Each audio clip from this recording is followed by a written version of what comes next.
Well, good evening, everyone, and welcome to the Harlan Community School District School Board Candidate Forum. So the way this is going to go tonight, we will open up with allowing the candidates just to introduce themselves. We'll go down the road, everybody will introduce themselves. Then we're going to ask them some questions. Each candidate will answer each question. We'll kind of alternate where we start those questions. And each candidate will have 1.5 minutes per question to answer. We've let them know they don't have to use the full 1.5 minutes. If their answer's shorter, that's fine. And we'll just move through the evening, getting through as many questions as we can within a allowable time limit. And so enjoy. Looking really forward to hearing some of the responses to some of the questions. So with that said, we will start with the candidate introductions. Mike, good? Yeah. All right. My name is Seth Guro. I live over down on Pine Street. We've been in, my wife's Kim Guro, and my daughter Marcel Guro. She's in first grade now here in town. We've been in the community for about 8 years now. Professionally, my background is as a school psychologist. I served for Green Hills AEA, which served Harlan. I worked in Harlan here at the high school as a psych a while back. I'm currently the Executive Director of Special Education for Northwest AEA. In addition to serving on this board, I'm also on the Time for Tots board here in town, and serve on just a couple other like regional and national conference boards, and have done some adjunct work for area universities and things like that. So grew up in a family full of educators and just love education. The school is a big part of what brought us to Harlan, and that's my time. So thank you. Hi, I'm Melissa Cox. I generally go by Missy. I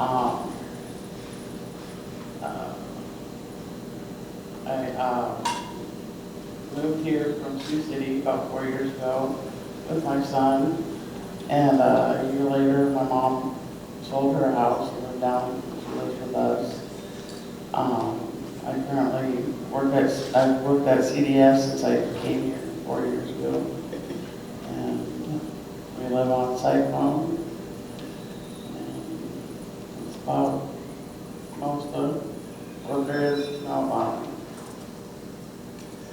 My name is Al Hazelton. I have been on the Board of Education at Harlan since 2004.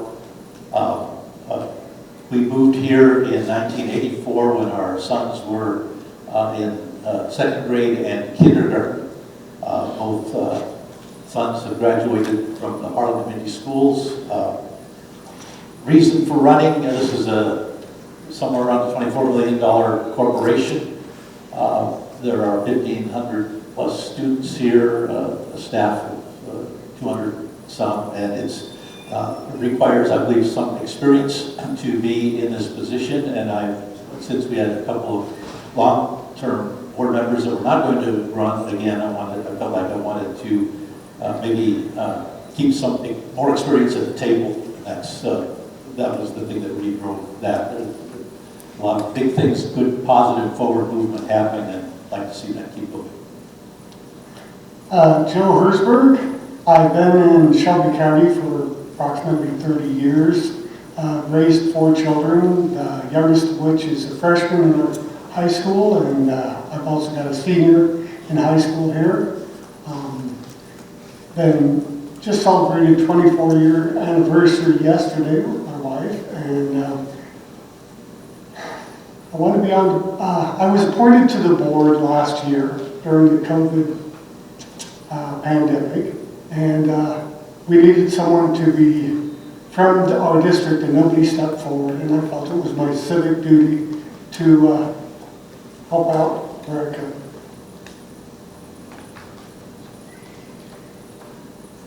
Hello, my name is Chris Swenson. I'm a 1997 graduate of Harlan Community. I was born and raised here. I'm married to Misty. I have 4 children. Jake, who already graduated here, and then I have 3 teenage daughters that are in junior, a freshman, and 7th grade.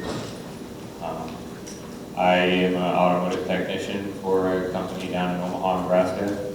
I've commuted back and forth for 22 years there. And I also have been teaching the youth group out at my church, First Baptist, for 13 years. And so we're really involved with the youth out there, get more involved with more youth. Good evening, my name is Jane Albertson. Thank you for having me up here. I am not originally a Harlan native, but I graduated from Harlan Community in 2002. I married my husband Matthew, and we have 7 children. 2 are graduated now. All have come through the Harlan Community School District. The oldest 5 are daughters, so as you can imagine, I am no stranger to hard, passionate conversations. I believe in trying to run and joining the board because I care about this community. I believe that I have volunteered in probably every facet that you can imagine within the school district itself, just based on the amount of children I have involved in a variety of different things. I care about this community. It was not originally my home, but it is my home now, and I hope to see it thriving and successful for generations to come. Who is Jim Reichel? That's me. And he looks pretty friendly out there. It's hard to see everybody's face with the lights coming down. If I get the red flag, that's okay. I'll get through as much of this as I can. Whenever I'm asked who I am, I usually say that I'm an Iowa farm boy. Since I grew up over in Erling, on a small family farm west of Erling, had 5 other brothers and sisters. In 1970, I graduated from Harlan Community High School after the consolidation of all the small towns. And I remember my biology teacher, Kurt Black. I think he started in 1968. And I just remember him because he respected 67, pretty close. And I think I'm probably done, but going a little bit. Okay, so I graduated in 1970. Most of my life I've been in the roofing construction business. First I went to the military, and I was in the 2nd Recon Battalion in North Carolina. And there's a little more history there. I'm really short on time. Thank you. Good evening, my name is Greg Black. Some of you may be familiar with my name, as my father and brother have both been teachers in the Harlan community. As far back as I can remember, I've been involved with school athletics since I was a small individual. I've worked wrestling meets, track meets, and currently do stats for the football team. I've lived my entire life in Harlan, short of a couple of years, living out of town in college and military service. I'm married. My wife, Tammy, works at Murtu as a cardiology clinic nurse. I have 4 children in the school system. Their activities are as varied as their studies. I struggled to convince them that when I was in school, my favorite room in the building was the library. I currently am employed by Hy-Vee. I manage the standalone wine and spirits building. I am also currently on Harlan City Council.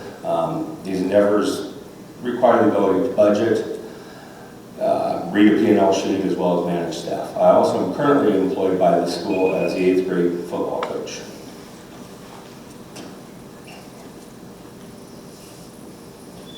All right, make sure it's on. Good evening, everyone. Thank you for coming. I'm Matt Worthy. We moved into town, my wife and our son, at the end of 2019, and got a little delayed getting introduced to everyone with how last year went. We came originally as a family from Kitsap County, Washington, where I was stationed. I was Navy 12 years on submarines. I was a nuclear machinist mate. I served a bunch of different roles in that capacity. I was an instructor for about 3 years after graduating from the training program there. Pretty intensive, and earned my degree through that as well. Currently I'm a boiler inspector for an insurance company. I cover Western Iowa. I've gotten on board with the fire department here in town. I serve as the Cub Master here for the Cub Scout Pack. And I just really enjoy being a learner myself, but encouraging that in just about everybody around me of all ages. Have a very strong belief in education. And coupled with that, just an idea of simple focus and mission accomplishment. Thank you. Okay, now we'll start with questions again. Just a reminder to the candidates, you'll have 1.5 minutes for each question. And for the first one, the question is, it's kind of a little two-parter. What do you feel is the role and responsibility of a school board member? And how does that differ from the role and responsibility of the superintendent and the administration? Sorry, right there. All right. Is that correct?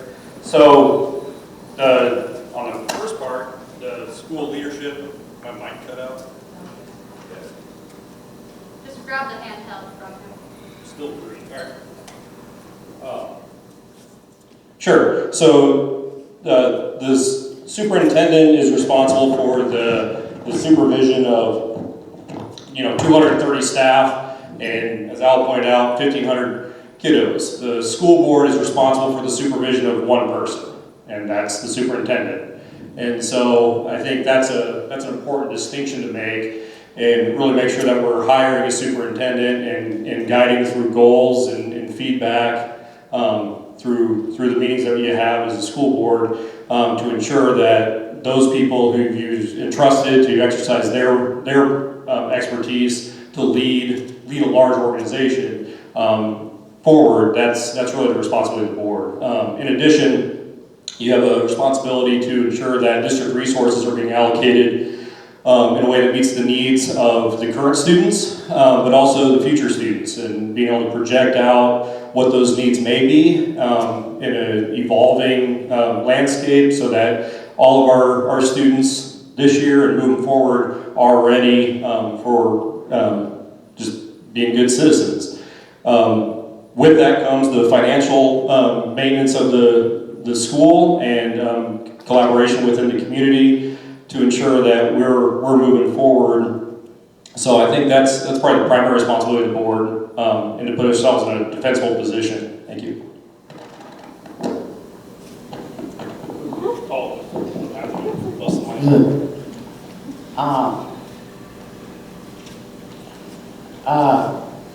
I guess, as far as anything I'd have to add in that definition, would be the school board member, I think, should represent the interests of the community and the people that they are representing, and also oversight on budgeting matters and issues that face the school.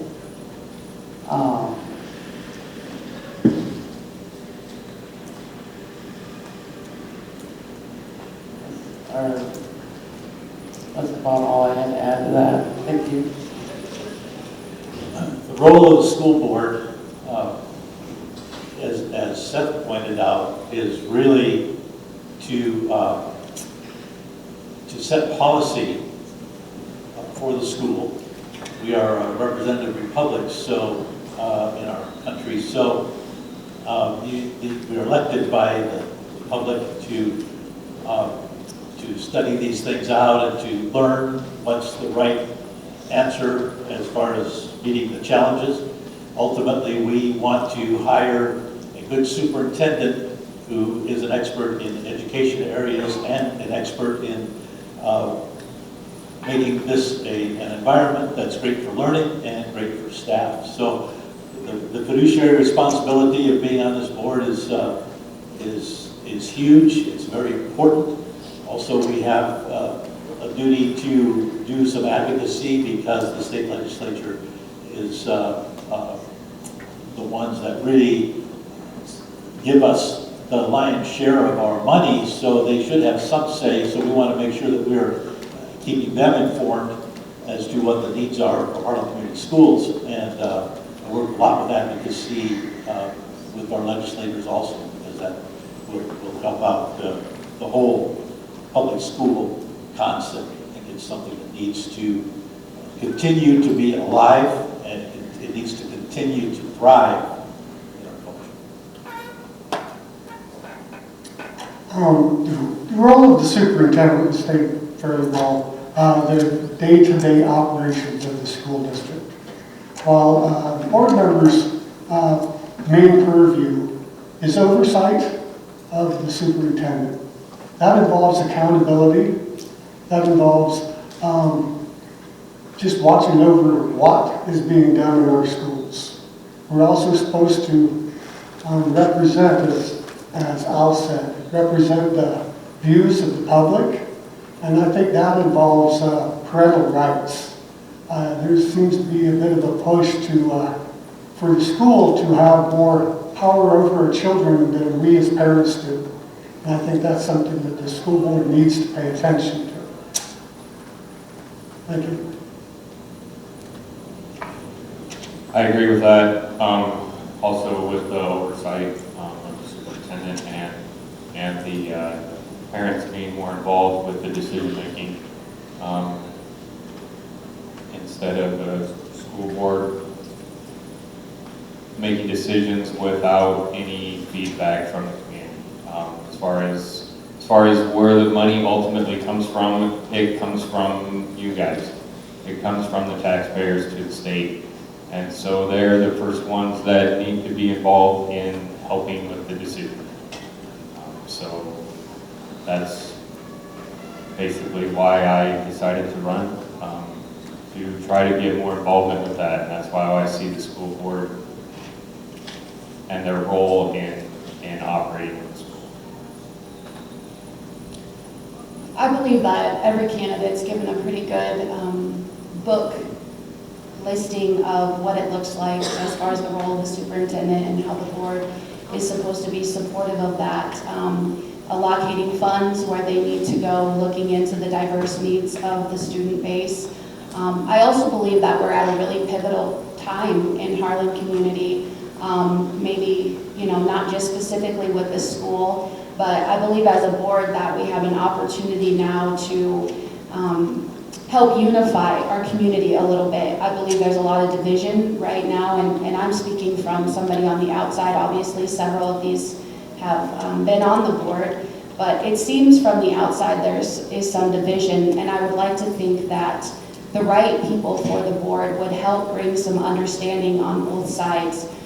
As I said, I feel like there's a lot of division right now in different things, and it's very hard to overcome and to see the best needs of the students when there is very strong opinions on both sides. And I'm not suggesting that there hasn't been working together prior, but that would be one of the things that I feel more passionately about, is to have a more cohesive community involvement with the board. And obviously we have a new superintendent who is not from this community, and ultimately I would like to see a prosperous, successful future for her here, as that affects my children, my grandchildren, and so on. Okay, I'm of the mindset that the greatest danger for any organization is a leader that doesn't do the job.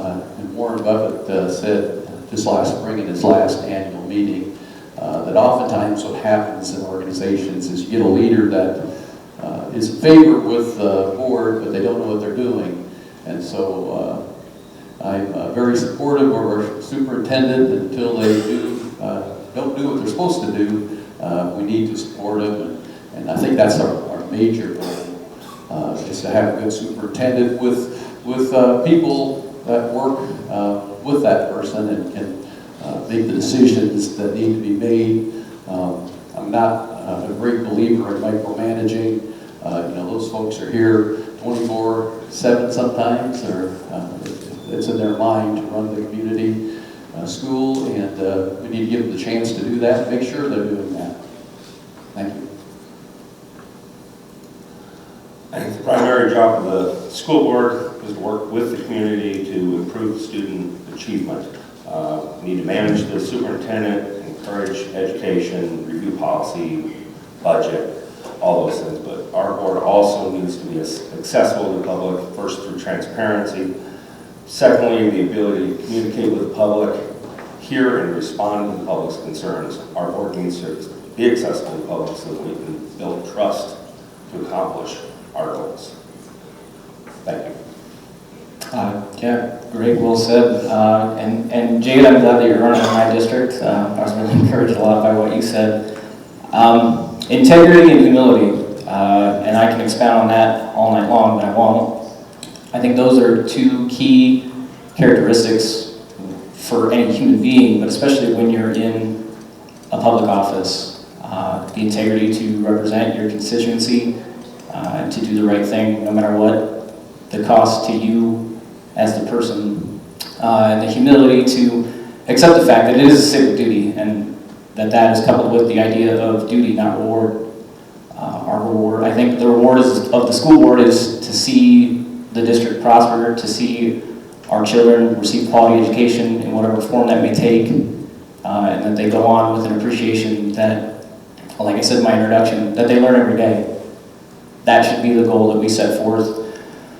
The school board, obviously, a lot of definitions were put out, provides oversight to the superintendent from effectively cradle to grave as far as that position goes, both with hiring them, supporting them throughout their career, kind of conducting a checks and balance with them as well for the office of the superintendent and the school board at large. And those two concepts that I talk about, integrity and humility, apply, I think, as a school board member to your fellow members. To expect that from one another and to expect that of yourself, and to have that be the foundation of your conversation. Okay, thanks. So let's kind of expand on one of these items, starting with the fact that for many of you, this may be the first office you've ever run for, which normally means there's some issue that has spurred you to run for office. So we'll start with you, and is there a particular issue or a priority that you have as you're running for the school board? Well, initially I told my son that I was running so that he would have no homework. And I lost his vote. And, but there's actually several issues and stuff. One of the major reasons that I am running is I try to teach him that if you disagree with things, and which I have in the past with some of the decisions that have been made, not to just sit and complain about it, but actually get up and do something about it.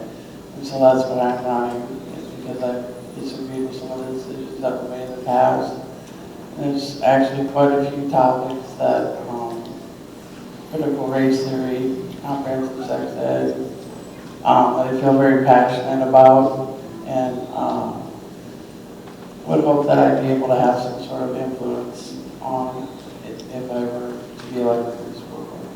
Thank you. I believe one of the good strengths that we have going in our district, the administrative leadership that we have, is they really have a good understanding of how curriculum can be developed in a way that works. And there are, one of the interesting things that we find as school board members is there's a lot we cannot do because the parameters are set by either the Department of Education federally or statewide, so we have to understand that. We have to, I think the thing that really triggered me to have a fired up interest in school board originally had to do with the wanting our student achievement to be remaining high and to keep lifelong learning to be something that's in front of people. We have these challenges in our culture of declining enrollment, which is a reality we have to face, which directly affects the financial picture. And that is, the financial picture ends up being at the center because we can't really do any of these things if we don't have that. Polarized culture, of course, is a huge thing. School safety has always got to be up there. These are things that I wanted to see at this table to help with. And then, of course, mental health support and some of these things that are facing us, how do we deal with them? So that's really the reason that I wanted to chair at this table. I wanted involved because I saw the culture around me changing in a way I didn't think was appropriate. It's not the world I'm accustomed to. It's not the world I want for my kids and my grandkids. As far as addressing it, I'll say that it's going to be challenging. It'll be our hands are tied in a lot of ways, But if we can develop a culture that demonstrates ethics and a work ethic, that right there gives our kids an advantage that most kids graduating high schools around this country don't have. That's my main concerns. The financial issues are going to be very challenging going forward. Again, as Al said, we have declining enrollment and our costs are more fixed than what you'd think. Actually not fixed, but growing. Even when we say we're going to limit growth, it still grows. And that's very challenging to step into something where you can't slow down the spending.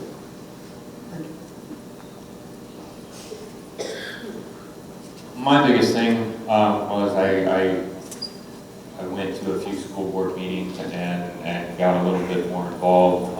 I decided to walk around my district and find out what the parents thought. And I spent about 14 or 15 hours talking to people. And I didn't expect that at all. Every house I went to was about a 10 or 15 minute conversation just to get a signature on a piece of paper. And a lot of parents feel separated from the school as far as decision making and things like that. And I'm not 100% sure on how much interaction parents can have with the school board and things like that. But I'd like there to be more. And I'd like there to be a lot more parent and taxpayer involvement in the decisions on the school board, because these are their children and their children's education that we're overseeing. So I've been on the Music Booster board for about 2 years now, and while I will not claim to know a ton about forum and things of that nature, I've enjoyed getting involved with things like that. And I genuinely feel that there comes a time in every person's life where you're meant and you're called to be involved in spheres of influence. I've tried to live my life and raise my children with this mindset that you get involved where you're able to at the time. As I've said, I've been involved in a lot of different areas within the district. Just having small children for what seems like most of my life, I haven't had the ability or the time to really invest into different things, but I've tried to do so to the best of my ability. And I would like to think that there are people, again, called for a specific time, for specific periods that can be helpful in navigating what comes. And as we walk, into more and more issues and have more and more things, I'm not somebody that's comfortable sitting on the sidelines criticizing things. I think that becomes a very interesting perspective when you're critical and not really a servant leader. So my thought would be, I would like to have a voice in some of this, so I'm willing to do what it takes to serve people. And that's ultimately what this is. I think if you come in with the mindset to just change things, that gets a little sticky and dangerous. I think servant leadership would be my goal. Very good. Well, I'm a newbie at this, so I don't have any particular issues or particular goals. Say I think the community, the people of Harlan are good people. There are just a lot of good people in this town, and I think that's what Harlan Community Schools is. And I think the decisions and policy ideas are best to come from the people. I'm not in favor of Washington, D.C. and hierarchies telling us how things should be, and I think it should be pretty simple, reading, writing, and arithmetic, and it doesn't have to be so complicated to get that accomplished like it was for me. And I hope my grandkids and kids can have the same opportunities I did through those many years. Thanks. Having too much of an agenda on a council or a board can be a bit of a dangerous thing. I don't have high agendas. My motivation to run is to move our school in direction towards greatness. I want our school to produce students that are ready for all of life's challenges. I have an inside, I have a long history with the school. I have the ability to make, sort information, make strong decisions. I also have the ability to make decisions that are not necessarily my personal best choice, but those decisions will be the best for the school, our students, the teachers, and our community. Thank you. So, I just want to carry on what Greg said, right? Keep it simple. Like I said, I'm mission focused, mission accomplishment, education. That's the goal of the school district. Quality education, we can add on to that, quality education, you know, in any form. I truly believe that a child can be taught many things in many different fashions through the outlets that I've seen, whether it be just straight academic education via books and notes, or practical education through actually operating something, or a vocational trade type situation. I think there's value in all of that, but the focus is education. And that's my motivation for being here in front of everyone. That's my motivation for having gone around, and I want to thank everyone that supported me for getting on the ticket here come November. And I'd like to thank you in the future for your support, hopefully. But right, to just trim it down and focus. It's about education. It's about accomplishing that mission. It's about investing in our community and our children and in the future. It's not about me. It's not about the people that sit at this table. It's about the kids that sit at the desks at this school. Okay, well, I thought you might have had a motivation. In a word, I guess I'd say it's opportunity. The decision to return and throw the hat in the ring again, I think, is because I'm seeing a lot of opportunity for continued growth within our leadership and their staff. You know, last year was really trying, and seeing everybody rally around education and now really work to accelerate learning for kids. It's an amazing climate. I hope to, as part of the board, continue to find ways to navigate the financial situation so that we can continue to maintain high levels of opportunity for all learners, so that regardless of their post-secondary path, we're setting them up for success. And I think that comes from having a wide variety of opportunity for learners, but also ensuring that our staff continue to have what they need to do, what they do best every day. And through the board, we can work to navigate policy and work to create an environment in which that is easy to do, so that our leaders have what they need, our educators have what they need, and the students and family have what they need to do what they do best every day. And just to continue to find ways to leverage community resources, get that input, leverage state resources, continue to work in collaboration with other districts, learn from them, and continue to build on that so that our school is as strong as it can be. all right, well, hearing some of the responses to the first couple of questions, we'll be starting with Al on this one. And so, if you are elected to the board, what is your plan to, one, make yourself accessible to the people you represent, and two, what role do you think parents play in the proceedings of the school board and in the decisions of the school board? That's a great question.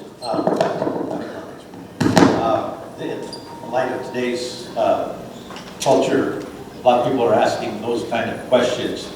And the school board is a meeting in public view. It's not necessarily a public meeting where they're like a town hall meeting, but it is a meeting that is in public view in that every decision we make is made in front of the public.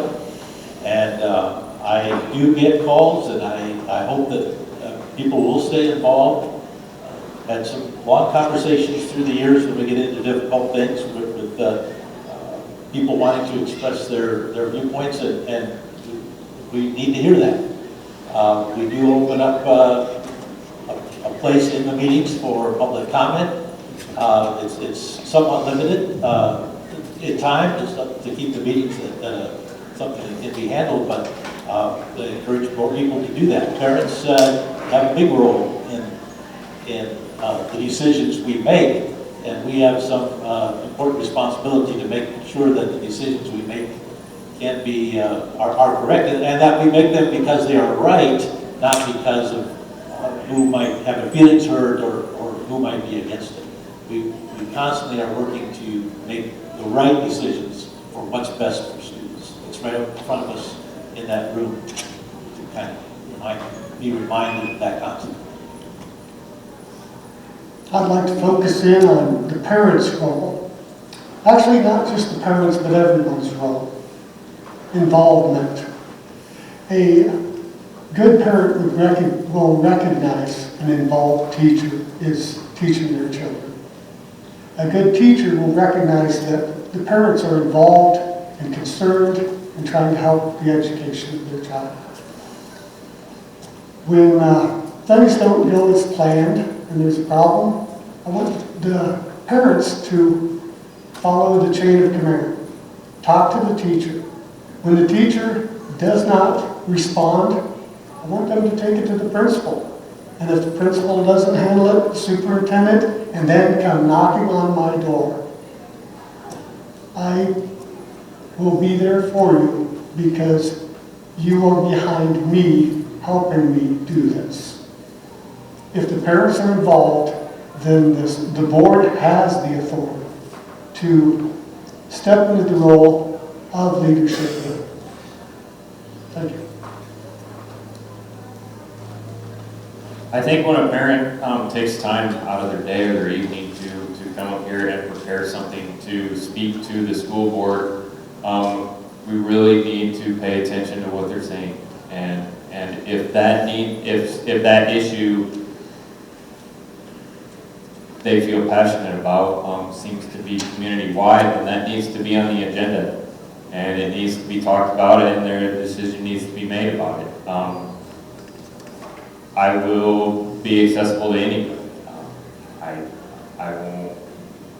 won't hide from anybody. You can come up and talk to me anytime. When I was handing out reasons why I wanted to be on the school board, when I was walking around to the different houses in my district, I was handing out a piece of paper with an email on it. Just any concerns, anything that anybody would like to talk about, I'd be open to that.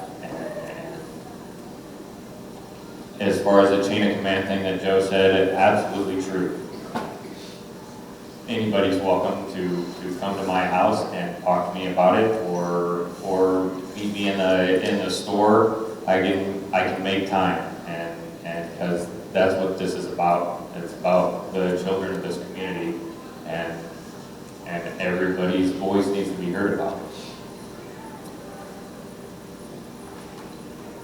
You know, I think as far as accessibility is concerned, I believe a lot of people are accessible, but you know, one of the things that I've really worked on over the last few years is listening to understand instead of just listening to rebuttal.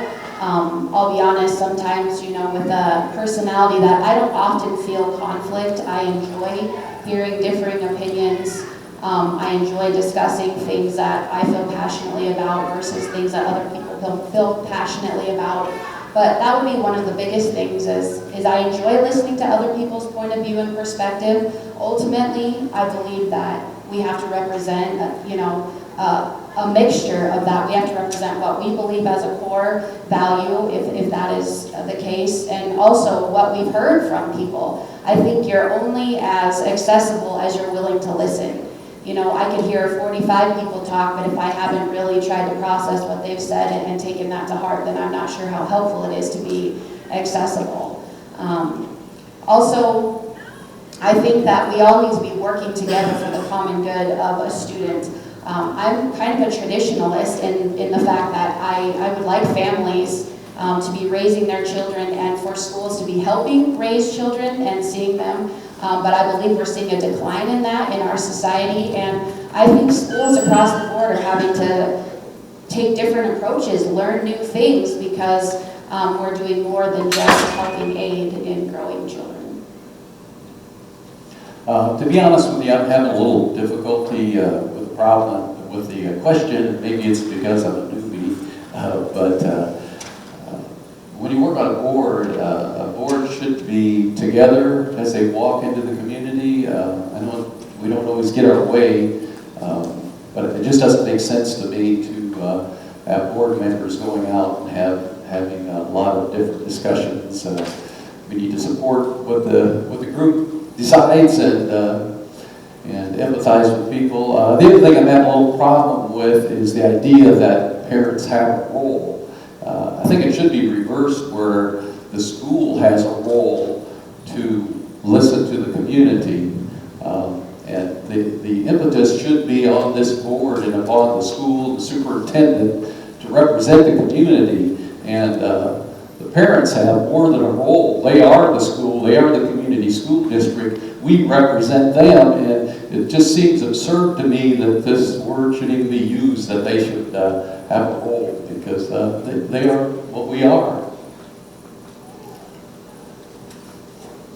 Parental input does matter. We should be accessible and listen to what individuals have to say, but in conjunction with that, we have to respond. We have to act in some way. Mr. Geddes is sitting in the back, and he knows that as a council person, I get addressed on a frequent basis, and sometimes I report things to him, and he will look at me a little strangely and say, well, I'm reporting everything that I've been asked. If I'm addressed with something, I feel a response to an individual is appropriate too. We can't preach about listening to the public and never give them an answer to what their thoughts are. Thank you. Integrity. I'll probably say it every time I get called on tonight, because it means that much to me. It was put in my head over and over and over again, and I learned it the easy way and the hard way. With this response, I pair that with transparency, with accountability, and with providing that service to our community, to encourage that questioning attitude to our community, to our constituency, to make myself available, to receive those questions and provide some immediate feedback, and to give an outline of a plan. Even some answers are longer than others, but just about every question deserves some kind of immediate answer and an acknowledgement. The idea is that you don't know what somebody's going through.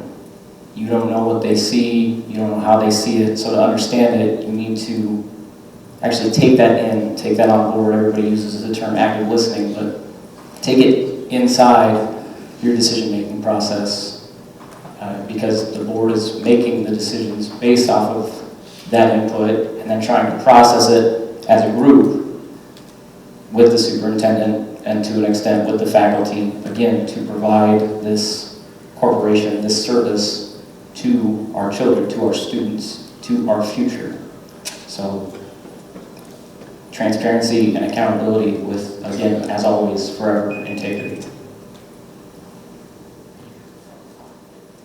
On a personal note, I would share what was said many times over, is that acting as a representative is different than acting as an individual, and being that representative for the district. I've loved, we've had to make some very difficult 51, 49 kind of decisions as a board, and I really appreciated when folks in the area called me up, cell phones on the website. I geek out over education, so I love that conversation. And hearing that other side and learning that perspective so that you can understand where others are coming from, so you're not just carrying your weight into that conversation, but you're really representative of the members of the community is important. More than that, I think, is bringing that into the team that is the board and working together to understand the diverse representation that's within that and leveraging the strengths of the board members so that you can be the best team that you can be to support the district.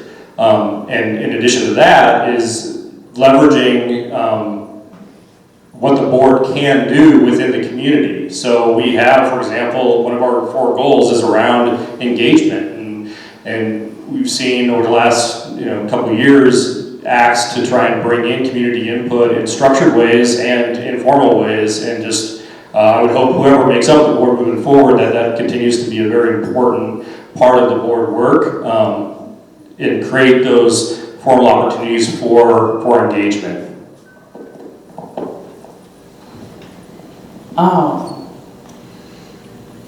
I would make my phone number, put my phone number on the website. Already, I'm open to conversations with people because they know that I'm running. And I guess one of the big concerns for many people is just transparency about the decisions that are being made and things that affect their children. I guess I would try to influence more transparency with parents and the public.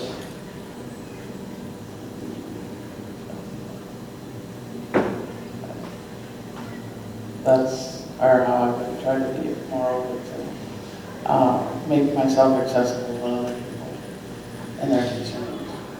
Thank you.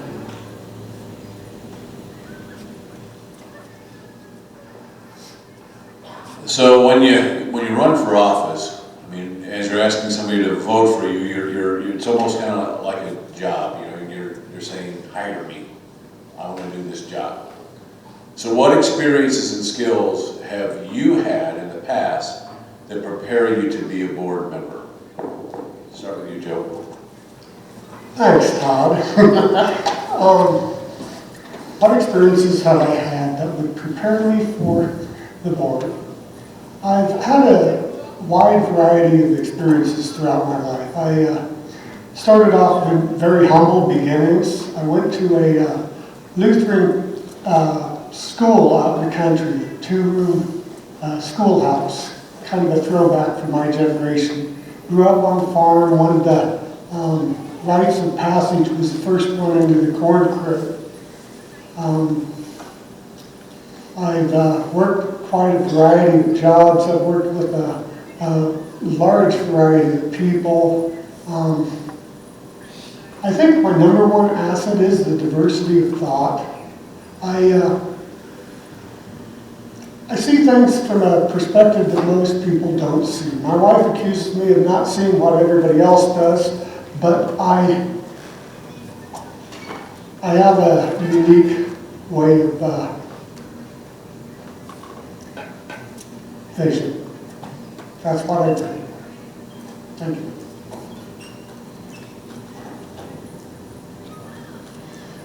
I guess how I see things,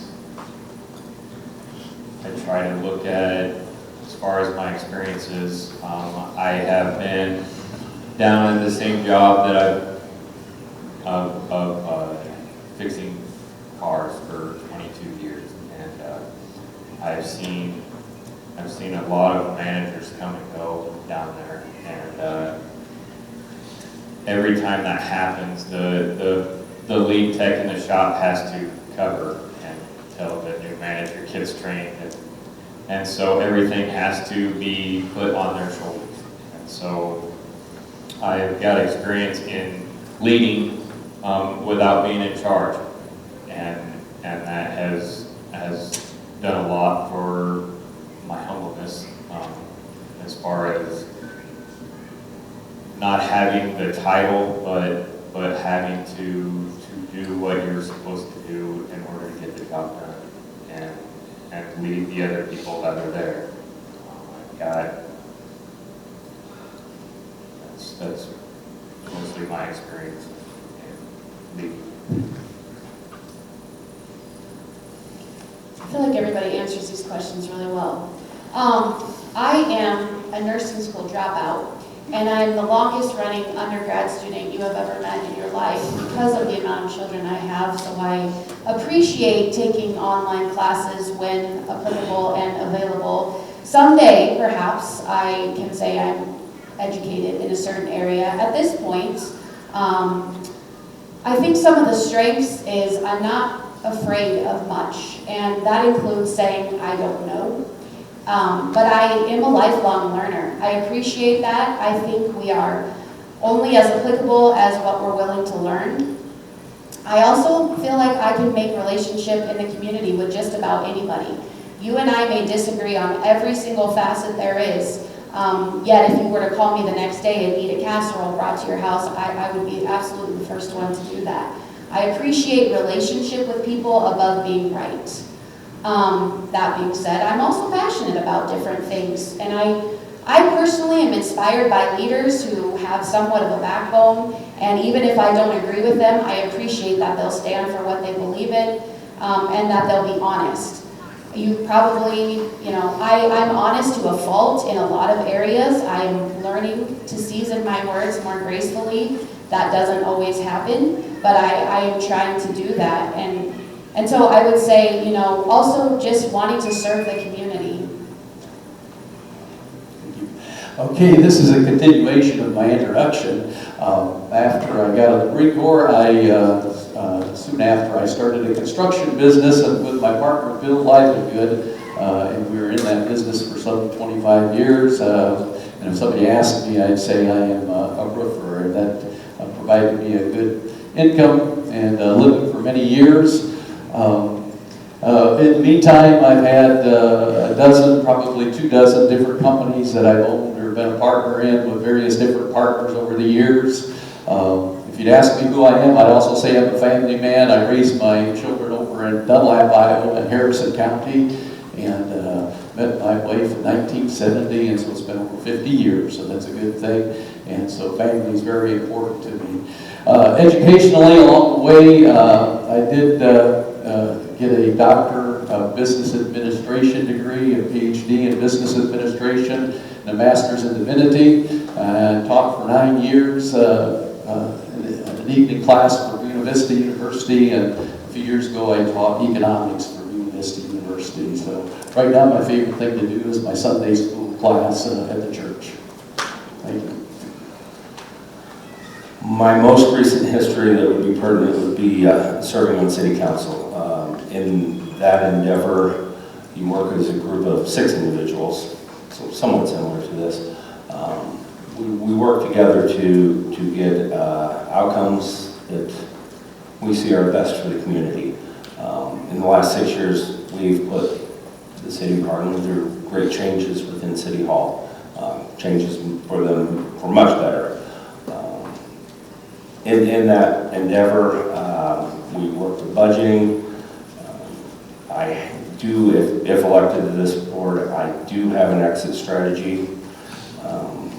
Not necessarily going to reveal that, but I don't plan to stay long-term on city council if serving here. Another endeavor in my workplace, I deal with P&L and the fine points that adjust with sales and spending as well as labor costs to come to a bottom line, and ultimately a school board member has to be able to budget and come to a bottom line. The budget of the city would be similar to the school, and then it's a great big puzzle with lots of pieces that have to be put together. Thank you. I'll spare you. I think you all know the one word I would say. But the other word that's important to me is humility. When you're wrong, you're wrong. That's all there is to it. And a wise man once told me, you're not stupid if you make a mistake. You're stupid if you don't try to learn from it. And more often than not, I've learned from it by having it pointed out to me by other people. I worked a lot with machinery in my past, and machinery does not care who you are, where you come from, what you look like, how much money you make, what you believe in. It is unforgiving, and if you do the wrong thing, you will pay the price. So with that, I shift to adaptability as well, because in my experience on board a submarine, every single person is in turn responsible for the other 140 people on that ship. And the idea is a lot of times too, we can't come back up if we have to. So we need to do everything we can to prevent and maintain our mission depth, if you will. So having that adaptability to adjust my scope between the mission of the ship, but at the same time, what are my watchstanders doing? What am I doing on my specific watch? Those are qualities that I certainly would apply to this office, to have that adaptability, to have those one-on-one conversations like we talked about in the previous round, but at the same time maintaining that humility of saying, I'm capable of making a misstep, and I need that feedback from potentially the other board members and the community.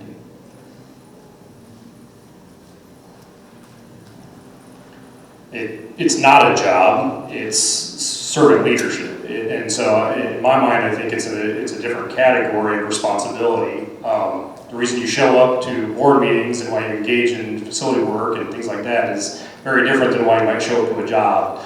And for me, I think it comes down to, I've got a ridiculous amount of educational background and knowledge of school systems and all of that. But I think my time on the board so far has added to that humility of, I think, the strength and the skills needed for me to be successful as a board member is what I've learned through being hard on problems and soft on people, and really leaning into developing and understanding those relationships and working together to fully understand all of the complexities of a problem before making a very hard decision, and owning the decisions that are made and trusting that those decisions are for the right reasons and will ultimately be anchored back to the goals that you've worked with a team to develop, and keeping focus on a long-term vision that isn't just some thing out there that you like to, put on a bumper sticker, but it truly is a destination that you intend to reach together, and ensuring that you're working to get there. And so I just go back to being hard on problems and soft on people, and that's been learned through a lifetime of hard conversations and decision making.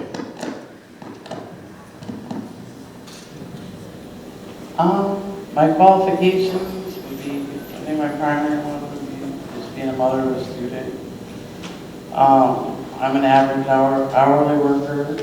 I have some college and stuff, but I've been thrown learning curves before. My son has ADHD, and I had to deal with a lot of professionals on his behalf when he was younger. We did a lot of therapy and things of that type of nature, and I followed my heart through most of it, and I learned as much as I could so that he'd be able to transition into his same level of school. And I guess I've always been willing to learn, ask questions. I talked to Al before. He said if you have any questions, give me a call. I probably would too, and stuff, because the issues that we're facing right now are more important than my pride, as far as needing to learn how to do this job, and I'm willing to do it. Thank you. The experience question, I think my 17 years on this board brings speaks for itself. In 2013, I ran for the board for the Iowa Association of School Boards, which represents all of the school board members across Iowa. And as I won that seat, and that was elected by the school board members from the 40 or 41 districts in western Iowa. So I've been able to see it from the big picture, working with a lot of school boards that have totally different things that they're going through. Work with a lot of superintendents, a lot of school board members. I'm a retired pastor, so I've worked with the church board through my life, and state level type duties there. Also advocacy, worked quite a bit with the state legislature. All the legislators have been kind to me, and they give me their cell phone numbers, and we're able to do a lot of communicating. In fact, they call me, which I really appreciate. We have unanimous votes many times, and it's because we've developed good relationships and can talk things through and come to the right decision.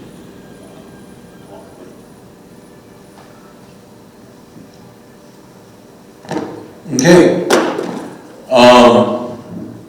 As we know, the world is changing by the minute. It's never changed as quickly as it's changing right now. So how, as a school board, do you see balancing the need for not only a quality education today, but putting in place what will be serving for the next 10 years our kids, but yet also understanding the taxpayer burden. And you know, you can't squeeze blood out of a turnip. So what's your opinions on how you can provide that quality education while also keeping that taxpayer burden in mind?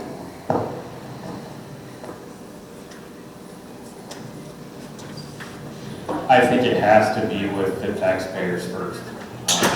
They are, you can't ask parents to vote to pay more money if they are not able to be involved with the decision making. It doesn't work. It's why they vote no, and we see them vote no a lot in other communities. As far as infrastructure for buildings, improvements, stuff like that, there's been a few no votes. There were no votes here, and there were just some in another school district not far away from here. So the parents have to be the #1 people involved with this, and the feedback from them, or it can't move forward, not even for 5 years. If you're going to have a future here, the teachers and the parents have to have input. And not only is it the teachers, it's their job and it's their livelihood. They want to be here for the next 10 years.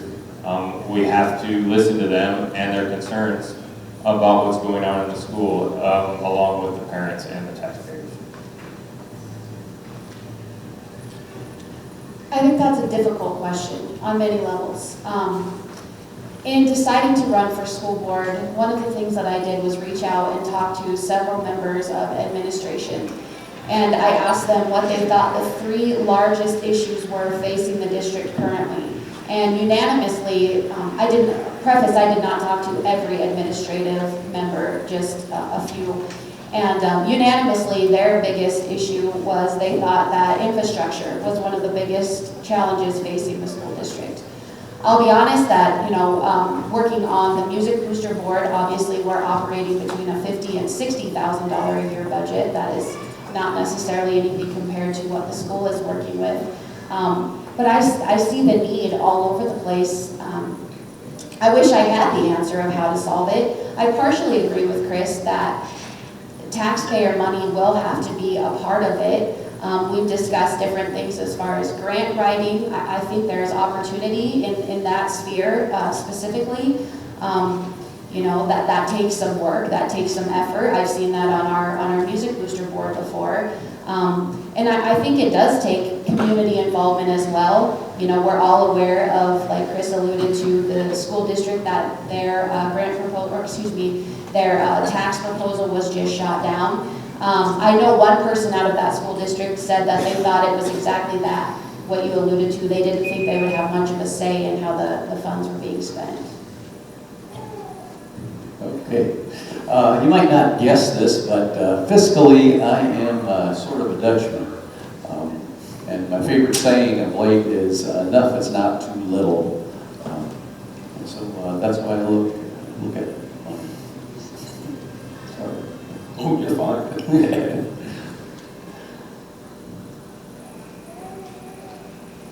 Okay. So I believe we have to invest in our labor costs. We have to invest in infrastructure. The longer you wait to invest in some of these things, the more expensive it is going to be. But if we are looking at bonding or investing in infrastructure, we have to look strongly at what we're investing in, how much we're investing on that, and then the cost of bonds, and weigh that against what the taxpayer burden will be. One of the things we've done in the city is we keep the levy at a lowering rate year in, year out. I'm not saying that that's the option that can be taken here, but it's that frugal approach. So, as Jim said, it is a frugal approach, but understanding also that if you don't invest, it's going to be more expensive down the road. Thank you. Investment, yeah, I agree with that wholeheartedly. There are undeniables with infrastructure. And in the business that I'm in as a boiler inspector, full disclosure, I inspect the boilers in this building and in the primary intermediate building as well. They're passing, I will say that, so the rest of these there. However, the attitude is not if, but when. And we're seeing more and more throughout our community, throughout our country, infrastructure, infrastructure, infrastructure. But that's because there are things that I think people forget all too quickly. Bridges collapsing. In my line of work, boiler explosions. Those happen more frequently than I think people realize. I think a good example is not too far away, Atlantic had an issue with a potential fire in the building, and that doesn't necessarily speak to the age, but obviously these things happen. We want to make sure that the physical building will withstand. I might be going too far down the road with just the infrastructure idea, but fiscally there are undeniables. Solutions come from all kinds of places, and there's always an option. Obviously, first option is to reach out to the community and solicit that help, that assistance. I would see that not only as fiscal assistance, but even assistance as far as options that the school district can explore. It is the Harlan Community School District. It is not the Harlan Board School District. It's not the Harlan Mount Worthy School District. It is the Harlan Community School District. So I would empower everyone that lives in our community school district to be a part and help come up with a solution. I think part of that solution is really fully understanding and doing the work up front to identify what the needs are and where the high impact areas are that will leverage the most opportunity for achievement. Certainly there's a direct correlation between the quality of your environment and the way that you're going to perform in it. Outside of that, on that foundation, I think is getting creative with and leveraging community input, like what was done 2 years ago to get that community thinking about what could that look like. But beyond that, it's really thinking broader about what are the community needs as well. And on the long term, where is there overlap between what the community as a whole needs regarding infrastructure and what the school needs regarding infrastructure, and how can we leverage combined resources in creative ways. Some of the districts in Iowa that have been doing that have had created amazing facilities, have created amazing opportunities where it's really a shared space and opens the door for a lot of collaboration across and within those communities. In addition, I think that we can identify creative ways to leverage grants. We just heard, last night about the sheriff working on a grant to bring in staff for direct services. Really identifying where those needs are as a foundation, where there's community overlap and collaboration, and working to enroll the community and identifying what those needs are, and then moving forward with a plan that has a lot of transparency.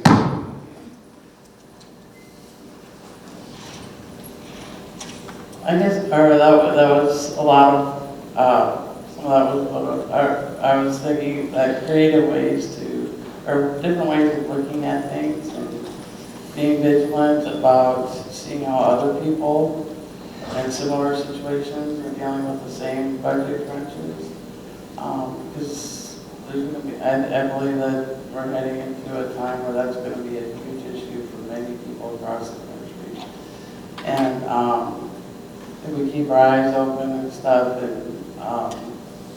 maybe apply some of the ideas that come out of that in our school district, we'll be able to come together. Seth alluded to, and several others have alluded to, creativity and the importance of that. It kind of comes down to building partnerships, building correct, strong partnerships with players that can actually move the needle. And I've always been impressed with the Harlan community being willing to invest in education here. They've been willing to build several new facilities that we have needed.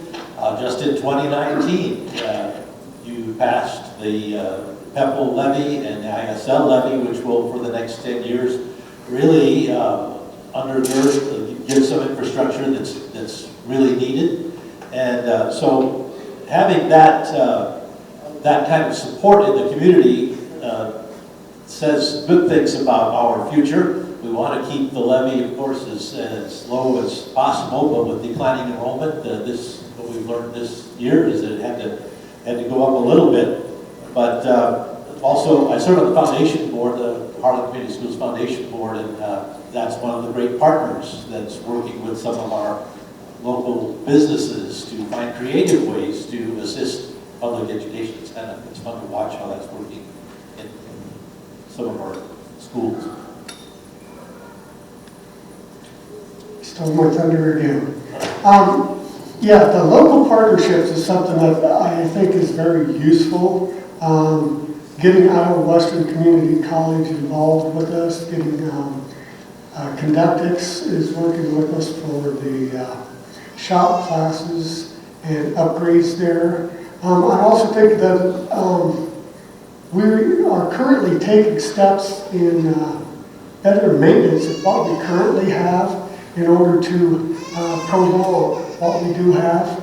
But there's going to be challenges ahead, and not doubt slightly. I think one of the greatest assets we have is our sense of community. It draws teachers here that may be interested in the money they could get elsewhere, but they'd rather go to Harlan because of what we have here. Okay, well, we're looking at the clock. This will be our last question. We'll also kind of use this, or please feel free to use this kind of as your closing statement too. Because the question is rather simple. What is your vision for education in the Harlan Community School District?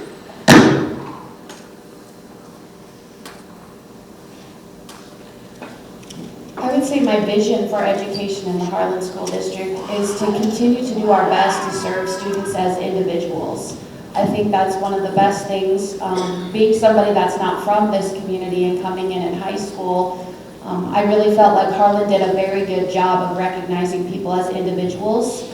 I believe that is a numbers thing, but I believe that's also attesting to the care of the administration, to the teachers, to continue to just put into each student as much as one can throughout their time here in Harlan. I also love the community feel of Harlan. I'm from a different state even, and a very large city where you don't have that family feel. So again, ultimately, my reason for running is because I care about this community. I care about kids as an individual. I care about where my grandchildren will grow up and generation beyond that. And I want to see Harlan strong, not just our school, but I think our school is a huge factor in what draws people to community. You could have the best jobs in the world, the best grocery stores, all this and that. But people want to know that their kids will be safe and well taken care of at the end of the day. And I believe that that's one of the biggest things that we need to continue to fight for, is a strong educational system that people feel secure bringing their kids here and seeing their whole lives, based on how important education is to them and their families. So that's my main premise. Thank you.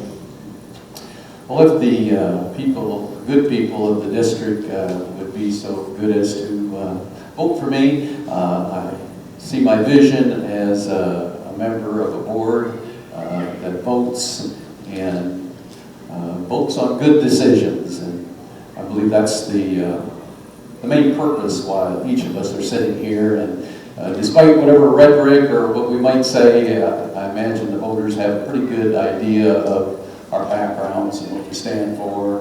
And that's the important thing, how those individuals' votes come down.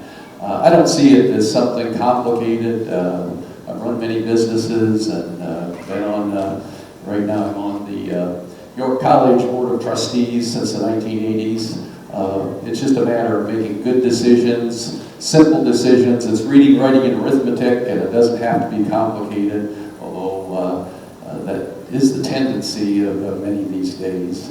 And so if we have good decisions and simple decisions, we'll have a stable system that supports the people. We should reflect the good people of Harlan. It's full of good people.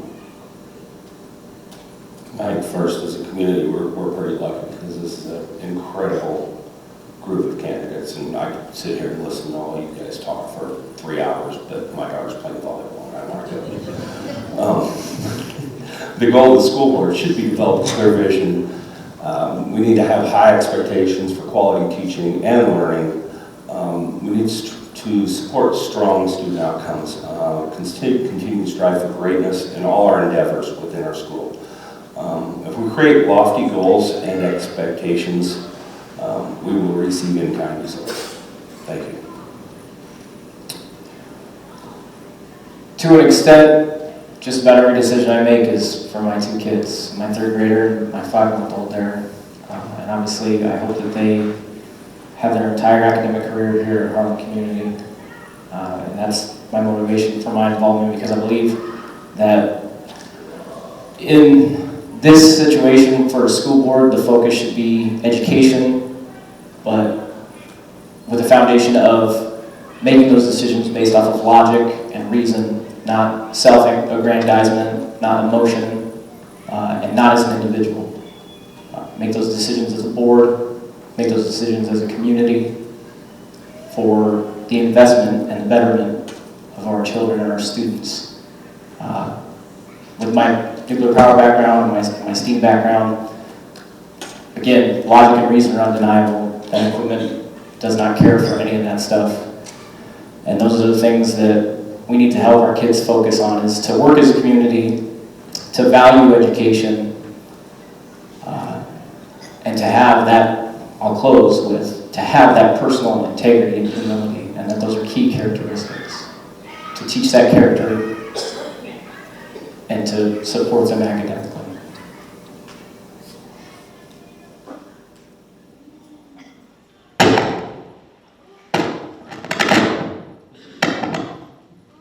Maybe? Okay. Maybe not. Okay. My vision would be that we, long in the future, I got a class of 2034 at home, hoping that students coming through the system continue to have a lot of varied experience so that they can explore opportunity, learn, get excited about learning, and bring that with them into adulthood. More than that, on the community level, I hope that as a school, we continue to be that heartbeat for the community, and we see what makes it exciting and fun to live in Harlan, which is everybody rallying around, the sports, rallying around the community events, and you see, cycling gear all over the place, and it's just a fun, exciting place to be. And I hope that, when you go in the parks and you see little 4-H kids running around and stuff like that, that's what makes the community fun. And so I hope that on the long run, we continue to grow and develop that sense of community, and we see more and more integration among the community and what's happening in the school. Because I think that in the long run, in rural America, that's the only way that we're going to continue to be able to provide rich opportunities for learning and a passion to return back to the community and reinvest in the future of rural Iowa, is for kids to have such a great experience that they want to bring their families back, like many of us have.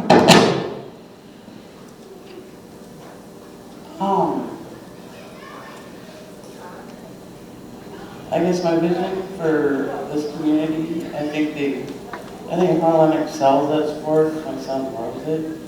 One of the things I would really like to see added would be, like STEM clubs. I had heard initially before we moved here, they had a club that was called Mathletes. Things like that kind of supported the academic areas, and help make them stronger, make it fun, and just to reinforce the things that they need for their future.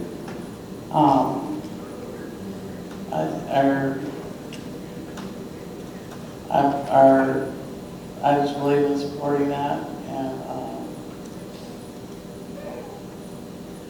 thank you. I believe if we're looking at vision for our district, for our board, it certainly involves making sure that we've got a balance between the financial solvency piece of this, being able to make this an environment where students are safe, where students are learning, and more than that, are developing a desire to continue learning for the rest of their lives. And then, and let that be something that be enjoyable for them. I also think that part of our vision is that we want to make sure our staff and our lead team are people who are enjoying their job and are feeling like this is an environment where they can grow, where they can express themselves and find their personal goals to be able to be accomplished also. I love public schools, and I am concerned for public schools also, that we don't want them to become something that only people who can't afford to go to other schools go to. I'm very excited about the future, and I do think we're going to make the right decisions to continue public schools. My vision is involvement, parents, teachers, the whole community. When everybody's involved, we can get so much done here. But I also want the students involved. It's been demonstrated that students that participate in extracurricular activities graduate at a much higher level. I also would love to see students who see school as an opportunity, not as an obligation. An opportunity would be something that they would sink their teeth into and go after and get the most out of. An obligation is something you try to avoid.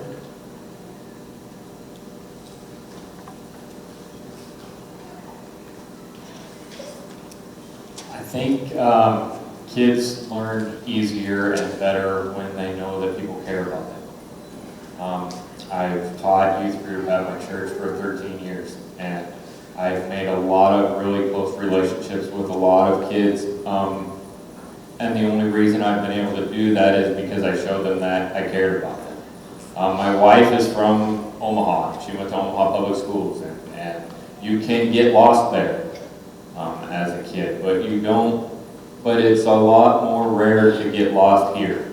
And I think a vision for this community and for this school would be to keep teachers here and actively do things to keep the really good teachers in our community and not have them leave to go to other communities.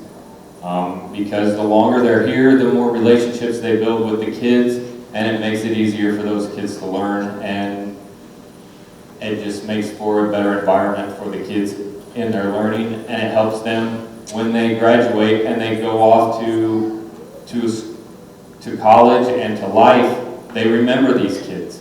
They remember the teachers. They remember who played a role in their life, and that's really important in a small community because it really happens here. And I think we need to continue to work to make that happen here. Okay, well, one thing I think we can all agree on is Greg's statement that we have quite a list of candidates here.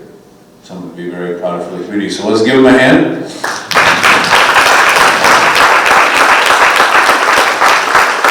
Thank you very much for coming out tonight. Thank you to the candidates for participating. That was fantastic. Make sure you get out and vote. This is an important election this year. Please use that wonderful gift that we have in this country called the vote. Thanks. A hand for our MC.